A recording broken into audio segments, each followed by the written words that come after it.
दोस्तों, चलिए आज आप लोगों को मेरी लिखी हुई एक कहानी सुनाते हैं। गुफा में कैद है बेटी और बाप। दोस्तों, ये कहानी मैंने खुद लिखी है, किसी भी किताब या इंटरनेट से कॉपी नहीं की है। अगर किसी भी तरह से ये कहानी किसी और की कहानी से मिलती है तो वो बस एक संयोग होगा। तो दोस्तों, आप लोग पूरी कहानी सुने और अगर वीडियो पसंद आए तो लाइक और कमेंट करके सपोर्ट करें, ताकि मैं ऐसी ही नई नई कहानियां आप लोगों को सुनाता रहूं। तो चलिए शुरू करते हैं आज की कहानी। बहुत समय पहले की बात है। एक छोटे से गांव में देवा नाम का एक आदमी अपनी पत्नी पुष्पा के साथ एक छोटी सी झोपड़ी में रहता था। देवा दिन भर साइकिल से गांव गांव घूमकर कपड़े बेचता था। बड़ी मुश्किल से उनका गुजारा चलता था। देवा और पुष्पा की कोई संतान नहीं थी, इसीलिए गांव वाले उनका मजाक उड़ाते थे। वो दोनों संतान के लिए हर देवी देवता की पूजा करते रहते थे। कुछ समय बाद देवा और पुष्पा के घर एक बेटी का जन्म हुआ। उन्होंने उसका नाम दीपा रखा। बेटी के जन्म होने के कारण गांव के सभी लोग और देवा के रिश्तेदार उसे ताने देते, कहते कि बेटी बोझ होती है, अगर बेटा होता तो घर का वंश आगे बढ़ाता। लेकिन इन सब बातों का देवा पर कोई असर नहीं पड़ता था। वह अपनी बेटी को बहुत प्यार करता था। दीपा के जन्म के बाद दिन प्रतिदिन देवा की जिंदगी में तरक्की आने लगी। उसने एक कपड़े की फैक्ट्री भी खोल ली। देवा अपनी बेटी को बहुत भाग्यशाली मानता था। उसने गांव वालों को साबित कर दिया कि उसकी बेटी उसके घर में लक्ष्मी बनकर आई है। वह अपनी बेटी की कोई भी बात कभी नहीं टालता था।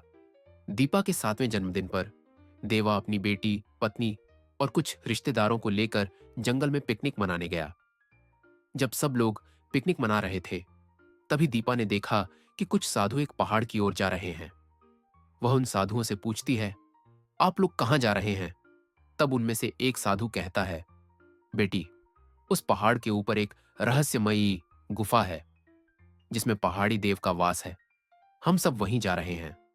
यह सुनकर दीपा दौड़कर अपने पिता देवा के पास गई और जिद करने लगी कि पापा, मैं भी उस पहाड़ पर पहाड़ी देव के दर्शन करने जाऊंगी। देवा अपनी बेटी को लेकर पहाड़ की ओर चल पड़ा। लेकिन तभी गांव के कुछ लोग देवा को रोकते हुए बोले, देवा, उस गुफा में किसी भी लड़की या औरत का जाना मना है। अगर तुम अपनी बच्ची को वहां ले गए तो उस पर मुसीबत आ सकती है। यह सुनकर देवा ठिठक गया, लेकिन अपनी बेटी को मना नहीं कर पाया और पहाड़ चढ़ने लगा। पहाड़ के ऊपर पहुंचकर उन्होंने देखा कि गुफा के बाहर कुछ साधु तपस्या कर रहे हैं। थोड़ा और आगे जाकर उन्होंने देखा कि एक पुजारी गुफा के अंदर पूजा की थाली लेकर जा रहा है। देवा को आगे बढ़ता देख पुजारी ने उसे रोककर कहा, तुम अपनी बेटी को लेकर इस गुफा में मत जाना। यहां अगर कोई स्त्री आती है तो पहाड़ी देव हमेशा के लिए इस स्थान को छोड़ देंगे। देवा ने पुजारी की बात सुनी और गुफा में नहीं गया। लेकिन दीपा खुद को रोक नहीं पाई और दौड़ते हुए गुफा के अंदर चली गई। अपने पीछे पीछे उसके पिता देवा भी अंदर चले गए। जैसे ही वे दोनों गुफा के भीतर गए, वहां रखी पहाड़ी देव की मूर्ति अचानक गायब हो गई।